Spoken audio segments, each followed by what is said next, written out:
আচ্ছা, আমি একজন পেশেন্টের সাথে কথা বলবো যিনি দীর্ঘদিন ধরে একজিমা সমস্যায় ভুগছিলেন। আচ্ছা, আপনার নাম কি? মঞ্জু শেখ। মঞ্জু শেখ। কোথায় বাড়ি? হাসনাবাদ ওপার। আচ্ছা, কী সমস্যার জন্য আমার কাছে এসেছিলেন আপনি? এই হাতে চামড়া ওঠার জন্য। একজিমা। এইটা কতদিনের সমস্যা ছিল আপনার? 4-5 বছর। 4-5 বছর জন্য। এই জন্য ট্রিটমেন্ট করেছিলেন? হ্যাঁ, অ্যালোপ্যাথিও করেছি, হোমিওপ্যাথিও করেছি, আবার এই হোমিওপ্যাথি।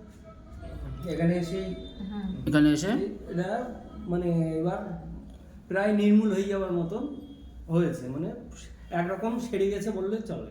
হ্যাঁ, এর জন্য অনেক ডাক্তার দেখিয়েছেন এর তো? জন্য অনেক ডাক্তার দেখানো হয়েছে। হ্যাঁ, মাসে অন্তত 2-3 হাজার টাকার করে ওষুধ খাওয়া হয়েছে অ্যালোপ্যাথি।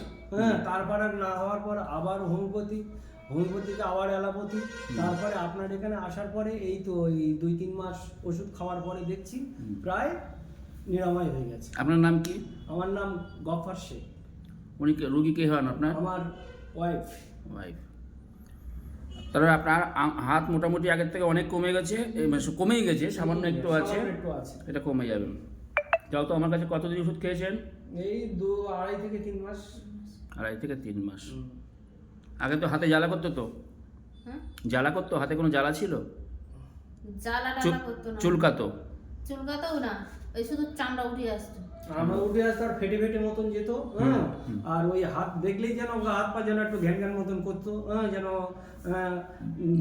যেহেতু বাড়ির মানে কর্ত্রী, রান্না বান্না সমস্ত সব।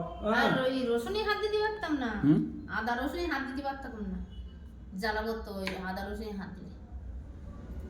ঠিক আছে, আপনি সুস্থ হয়ে গেছেন, প্রায় সুস্থই হয়ে গেছেন। এই জিনিস আর ফিরে আসবে না। ওষুধ আর একটু চলুক, আর কয়েকদিন, তারপর ঠিক হয়ে যাবে।